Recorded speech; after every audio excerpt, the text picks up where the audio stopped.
This happened spring break about 4 years ago. My girlfriend Anissa wanted to do something low-key. She'd been talking about a cabin trip for months, just somewhere to disappear for a few days with no obligations. Her brother Hunter was on break from school and was staying with us at the time anyway, so he came too. I found a place online. It was pretty deep in the woods, which was the point, and it was cheaper than it had any right to be.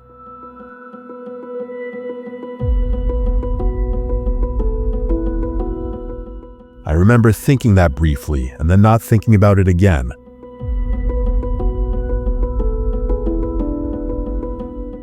We got there Friday night around dinner time. The place felt genuinely cut off. You couldn't see the road you'd driven on from the front porch, which I actually liked at the time. There was an outbuilding off to the side of the property, like a large shed which was padlocked. Hunter played with the lock for a second and said it looked new, like it had been swapped out recently.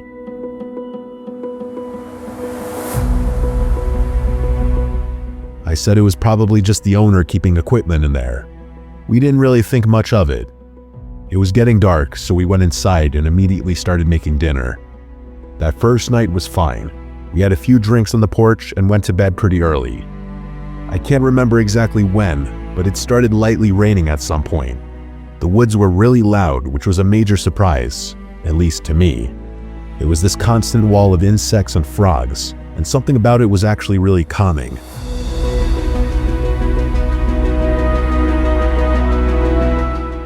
I do want to mention that at some point before falling asleep that night, I heard something bigger moving around out there, although I figured it was just a deer.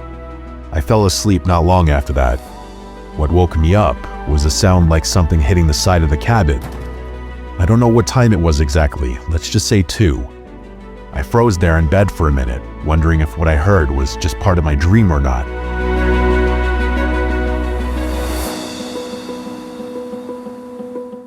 Right when I was about to try falling back asleep, I heard another thump which sounded identical to the first one. I rolled over to see if Anissa was awake, but she wasn't. So it was up to me to investigate.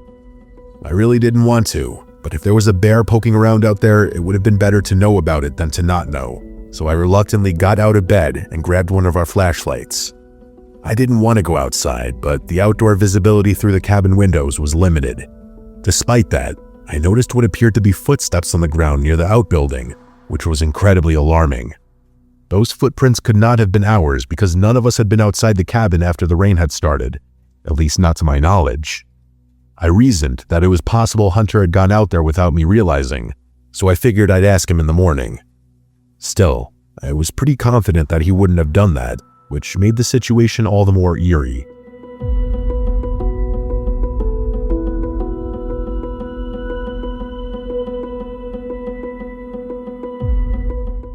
The footprints didn't look like an animal's, although they were too far away to tell for sure, and if I'd been unwilling to go outside earlier, there was absolutely no chance I was doing so after seeing what I saw.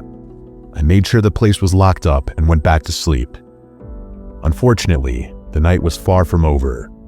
I woke up a few hours later to knocking on the front door, which is one of the most terrifying things I can imagine waking up to. Hearing that knocking meant there was a stranger out there, which actually got my heart going a little bit. It was just so late. I couldn't think of a good reason why someone would be knocking on a cabin door in the middle of nowhere at 4 a.m. The knocking woke up Anissa, who was about 10 times more scared than I was. I had to do something. So I walked over to the door.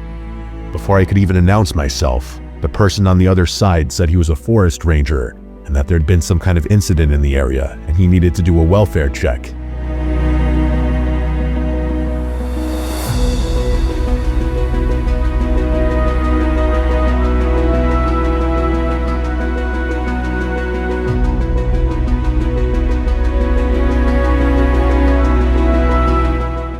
I paused a bit before responding, mostly out of fear, but it was obvious he already knew I was there. I told him we were all good and didn't need to be checked up on, saying I just wanted to get back to sleep. I thought that would do the trick, because he paused for a little while before saying anything.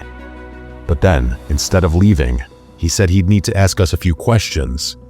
I was instantly suspicious, I was almost fully confident the person on the other side of the door was not any kind of law enforcement. At that point, Hunter had woken up too and was standing behind me. I whispered to him to call the police, saying I'd stall the guy at the door.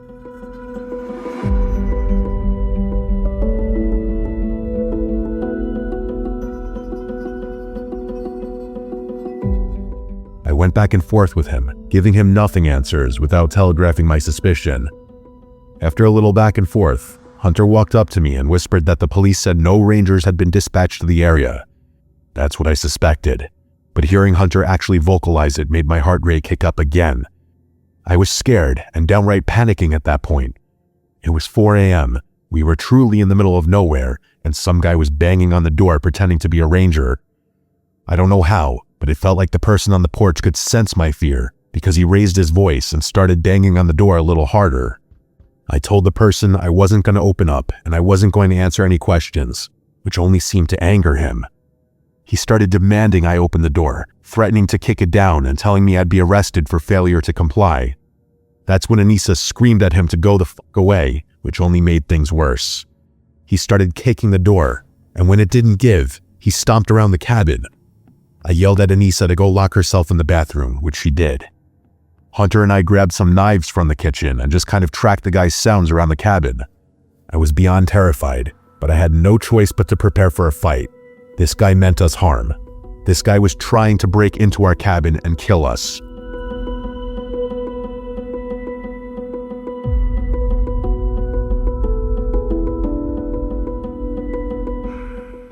Before I could react, one of the windows shattered into a million pieces. That guy had thrown a rock through it.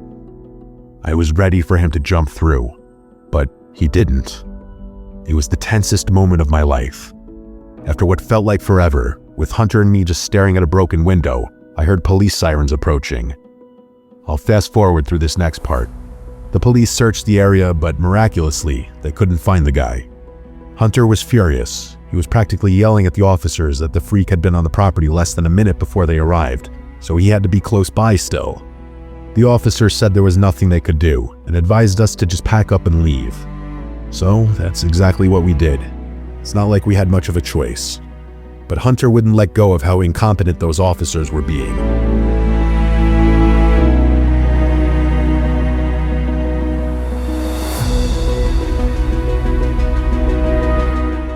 It was only after the fear and adrenaline wore off and we were driving away that I realized how truly insane what just happened was. For someone to even know about that cabin in the first place was so unlikely. It was like they planned it. And what they even wanted was a mystery in and of itself. All in all, it was an extremely uncomfortable and unsettling experience.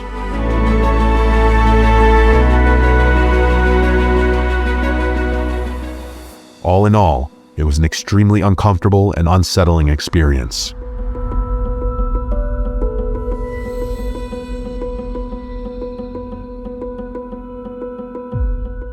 This happened back in 2016 when I was a senior in college. I was in a frat, TKE, and one of the traditions that came with being in Greek life, at least at our school, was that you spent spring break with your brothers and whatever sorority or sororities you were affiliated with.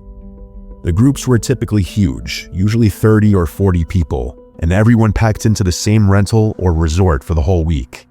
I won't say it was the most wholesome experience you could have in your early 20s, but I also won't pretend I didn't have a ridiculous amount of fun doing it.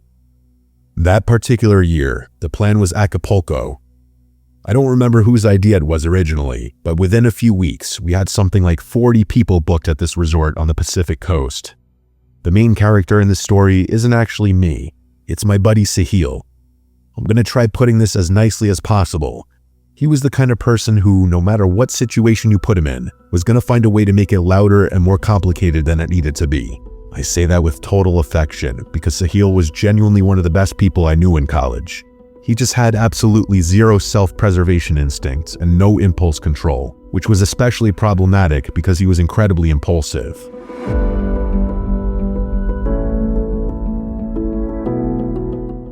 We were maybe 3 or 4 days into the trip when a group of us decided to go to the local clubs.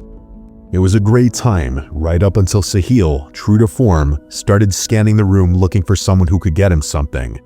Let's just say stronger than whatever was in his glass. I'm not going to bother spelling things out, but it shouldn't be too hard to connect the dots here. It was a terrible idea. We were in a foreign country in a city with a reputation that wasn't exactly clean. Plus, nobody in our group spoke any Spanish. I told him to drop it. A couple of the other guys said the same thing, and Sahil said he would. But I knew he wouldn't. I had been through his shit too many times. We kept an eye on him for a while, but the place was genuinely enormous, and after a while, we kind of stopped tracking where he was. He was a grown-ass man. I wasn't about to waste my night babysitting him. I figured he was somewhere in the crowd. Sahil disappearing into a crowd was not unusual.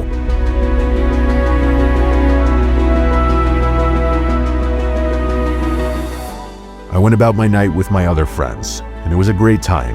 Sahil never turned up though, which I found stranger and stranger the later it got.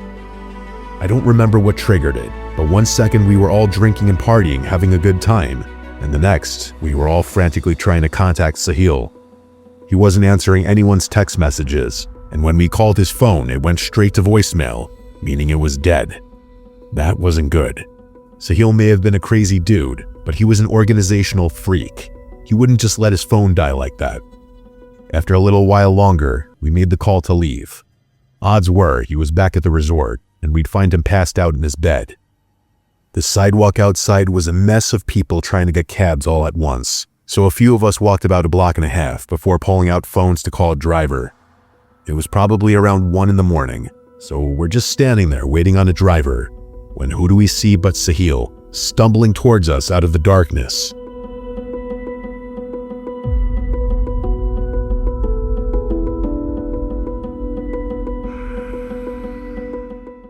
We ran up to him, and it was immediately obvious that something seriously bad happened. He was a complete wreck. His shirt was torn almost fully off, and his face was completely swollen, not to mention the fact that he was limping. We got him into the car and back to the resort. A couple guys kept asking him what happened, and he kept saying he'd explain later. It wasn't until we were back in one of the rooms that he finally started talking. Here's what he told us. He found a guy near the bar, the short Mexican guy who didn't speak much English. He had a friend with him who was supposedly doing the translating. Sahil made it clear what he was looking for, and the guy understood. Sahil told us he was reluctant right away because something felt off about the translator specifically, but he couldn't put his finger on what. Then the short guy pulled out a small sample and offered it to him right there, and Sahil tried it. He said it was good, and that's kind of where his judgment evaporated. After that, the short guy said he couldn't do business inside the club and told Sahil to come outside with him. Sahil knew he shouldn't have gone, but he went anyway, which, I mean, what do you even say to that? They walked out a side exit. There was a car waiting just outside the door.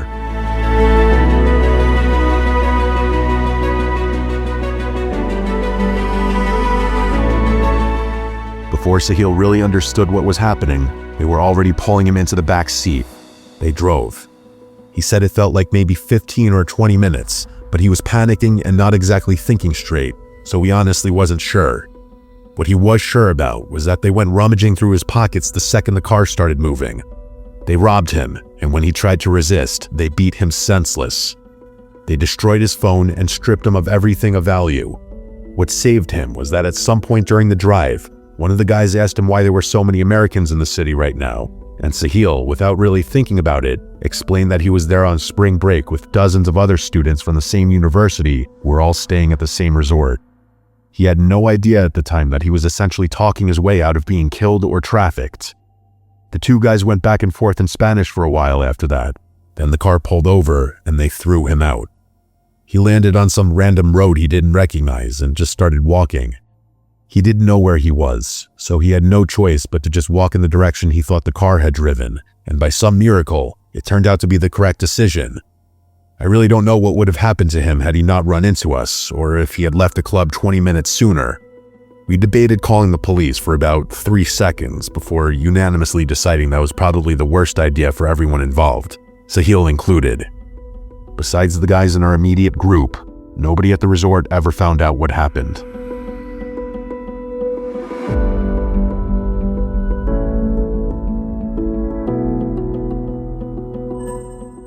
I have been keeping this one bottled up for quite a while now. This happened during spring break of my junior year. I graduated a while ago, so we're going back a few years here. I should mention that I'm kind of a paranoid person. I've just always been naturally observant, skeptical, and cynical. Those honestly aren't the healthiest traits to have. I end up spending a lot of time overthinking and worrying about things that don't matter, but I can't control it. My ex-girlfriend Anna had this friend named Lena. Lena was the type of girl who always knew where the party was and was plugged into every group chat and social circle imaginable, which is why it wasn't surprising in the slightest when she approached Anna with a spring break plan. She said a girl she knew had told her about a lake house trip out in the Ozarks. According to Lena, a bunch of people from that girl's sorority and some of the affiliated frats were renting this big house on the water for the week. Pretty standard, to be completely honest. I wasn't exactly the spring break type, but Anna really wanted to go, and I didn't have a reason not to, so I figured, what the hell. There were 4 of us: myself, Anna, Lena, and Lena's boyfriend Colby. Colby opted to drive because he had the biggest car, which was pretty chill of him. It was a long but good drive. Everyone was in a good mood. The final stretch was this long, twisting road that didn't have many houses on it.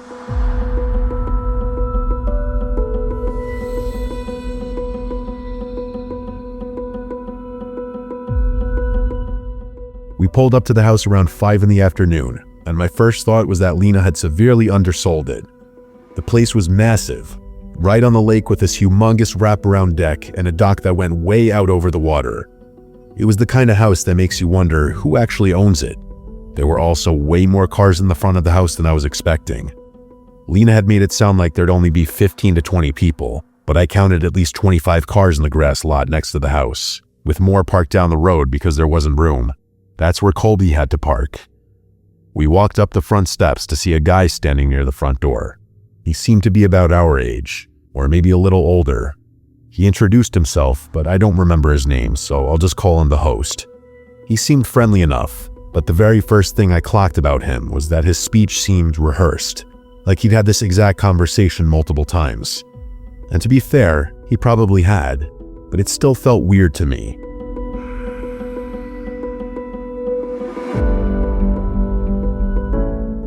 You know those safety speeches frat pledges have to give before letting you into a party? It felt kind of like that. He gave us the rundown. He told us where to find our rooms, how to navigate the house, when we could do this or that, typical house rule stuff like that. Then he brought up the car keys. He said the roads around the lake were narrow and dangerous at night, especially after people had been drinking. He told us it was a liability thing and that they were collecting everyone's keys at the door. He had this whole little speech about it. Colby sort of shrugged it before handing his keys over. The host made a big show about thanking Colby for playing by the rules, which I thought was kind of obnoxious. Then he opened the door and let us in. I made a mental note of what he was doing with the car keys, and I was pleasantly surprised to see a big bowl of other car keys on the table in the foyer. The host tossed Colby's keys into the bowl and told us to have fun before stepping back outside and closing the door.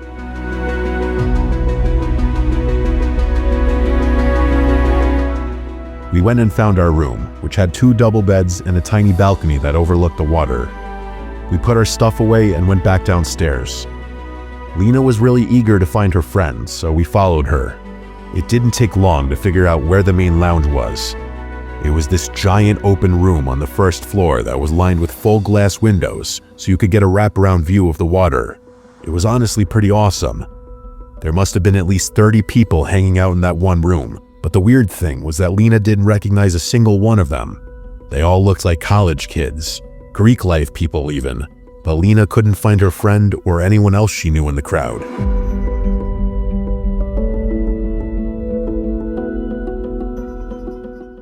I wasn't just gonna stand there in the corner, so I walked over to the fridge, grabbed a beer for myself and Colby, and made my way over to the pool table, which no one was using. I've never had a hard time connecting with new people, so I didn't really care that we didn't know anyone. Colby didn't seem to care either. We played pool, talked, drank, and just enjoyed the vibe. Our girlfriends came over a little later and told us Lena's friend wasn't answering her phone. They seemed overly concerned about it, but Colby and I told them it was fine, and it was fine. I'm not gonna lie, the first night was actually really fun. Colby and I socialized with a bunch of people who were all really dope. Anna and Lena got along with the girls, and there seemed to be an unlimited supply of alcohol and games. There was one thing that was nagging at me despite all the fun I was having. It was the host. He wasn't really partying, but was always there, walking through the rooms and occasionally talking to people. My first thought was that he was enjoying some slightly bolder substances in some back room with a select few people, but I felt like that was unlikely because I never saw a drink in his hand.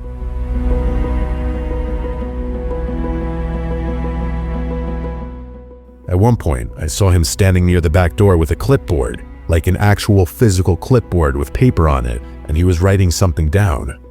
Most of the party felt like strangers getting to know each other, which is kind of what I expected, but there were maybe 8 to 10 people who interacted with each other differently. At first, I just thought a big portion of the group already knew each other, but I couldn't help but notice that some of the people who seemed familiar with each other introduced themselves during games and whatnot. As more time passed, I also realized that the 4 of us weren't merging with some bigger group that all knew each other, but rather the whole group was split into a bunch of smaller groups like ours. Besides those 10 or so people, no one knew anyone beyond the people they had pulled up with. I mentioned it to Anna, and she said I was overthinking things, which was probably true. She was also pretty wasted at that point, so I wasn't going to complicate things. Lena's friend never showed up that first night.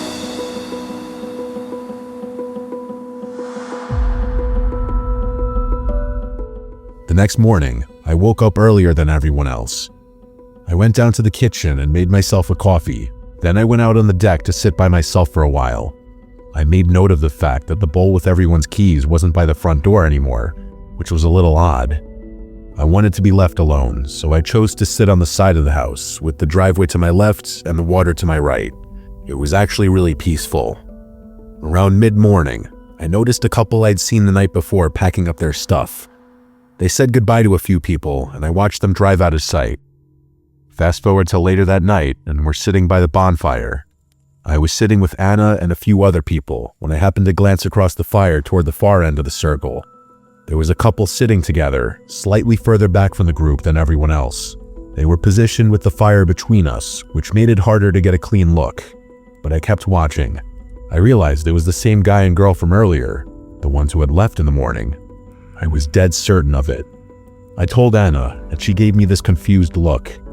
She hadn't seen them leave, so she probably assumed I was misremembering things. There wasn't much I could do to convince her, so instead, I just got up and immediately made my way through the house.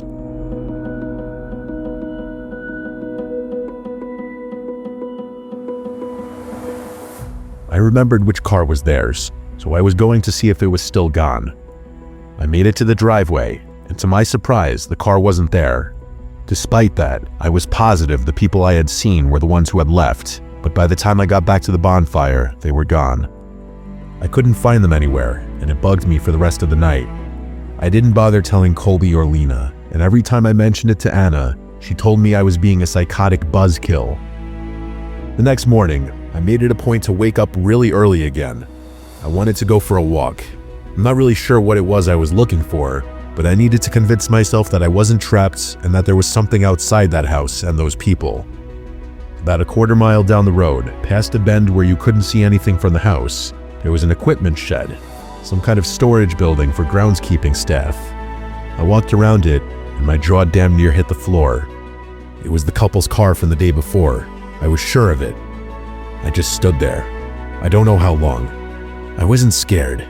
It was more like confirmation of something I already knew, but I hadn't been able to prove.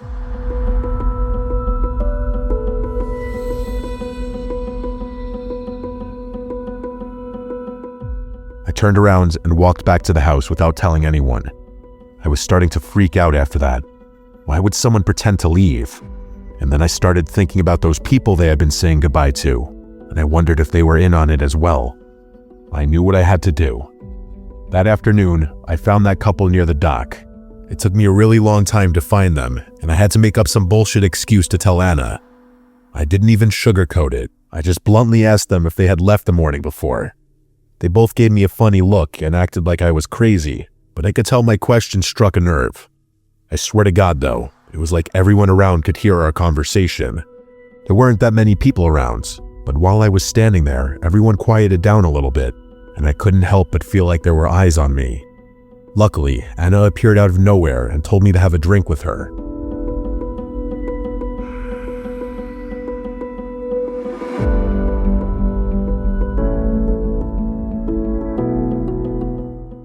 I initially wanted to press that couple, but the way everyone else reacted made me feel deeply uncomfortable in a way that's hard to describe. I told Anna everything, and she actually took me seriously when I brought up the car detail. Then she went on to tell me that she had picked up on some weird stuff herself, like some of the girls having almost identical backstories and stuff like that. I suggested leaving early, but she told me that was probably premature. Either way, the bad feeling I had gotten the first day was getting worse and worse. By the time I woke up the next morning, I made the decision that we were leaving. Anna agreed. Colby and Lena were a different story. Colby straight up laughed at me. He said he wasn't cutting the trip short because I had a theory. Lena admitted it was weird that her friend had basically ghosted her and that she didn't recognize a single person in the house, but she wasn't ready to panic over a parked car.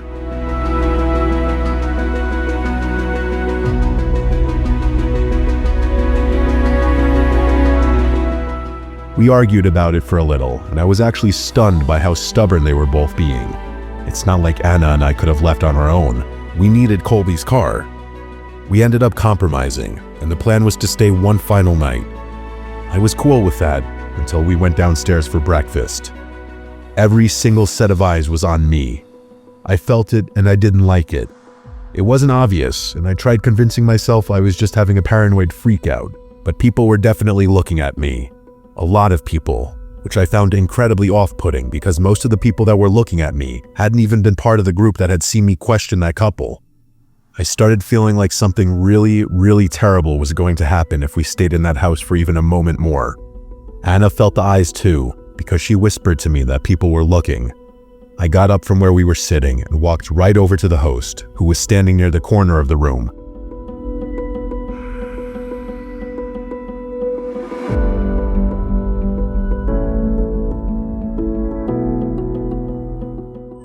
I told him we had to take off and that I needed my keys. He smiled like a fucking robot, then asked if everything was okay. I told him something came up and we needed to head home, to which he actually asked, "What happened?" I hadn't thought of a fake excuse, so I just told him it was a family emergency. He kept diverting the conversation, saying things like some people had planned a boat thing for the evening, and that the nights always get better as the end of the week approaches. He was doing everything he could to get me to stay, all while still smiling at me like a freak. I didn't care. I told him again that I needed the keys.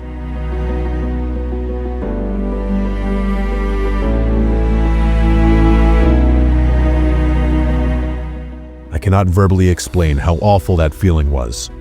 There was a room full of at least 20 people, and every single one of them was staring at me. The host didn't respond, and his Mr. Charming Guy act was gone. He wasn't smiling anymore. He gave this blank, dead-eyed look that creeped me out. Some random girl who was sitting nearby broke the silence by saying, "That's not a good idea." I turned around to look at her, and she was scowling at me. I didn't know what to say. I looked across the room and saw Anna, Lena, and Colby, and they all looked horrified. The host finally said, "Okay, fine," or something like that, and told me to follow him inside.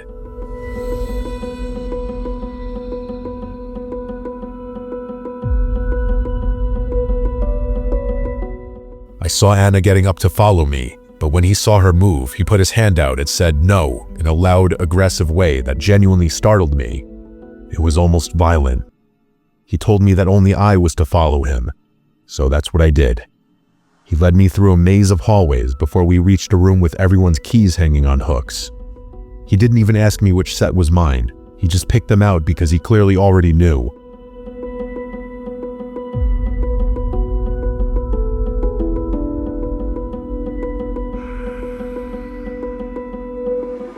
I thought he was going to attack me or withhold the keys, but he handed them to me. Then he said, "You're making a mistake."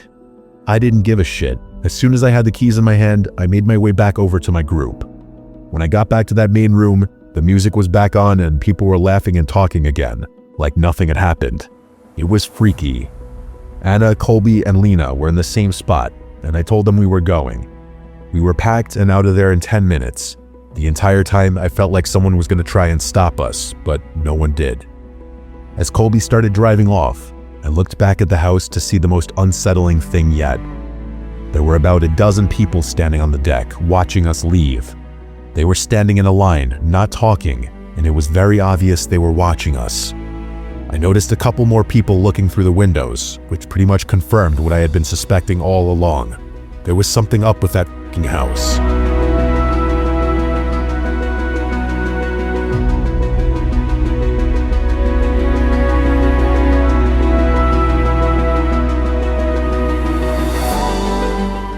For the rest of the break, Lena tried getting in touch with a girl who had supposedly organized the trip. She called and texted and tried every platform she could think of, but got absolutely nothing back. She was starting to think something had actually happened to her.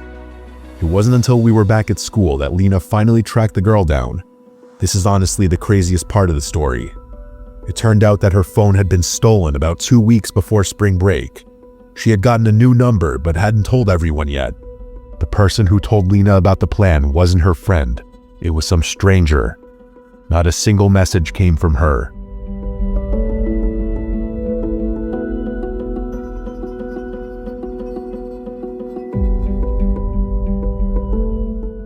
We talked about going to the police, but none of us could articulate what crime had actually been committed against us. We went to a party, it was weird, nobody technically did anything. But it was off to the point where I felt like one more night of that would have had some kind of consequence. One that I can't even imagine.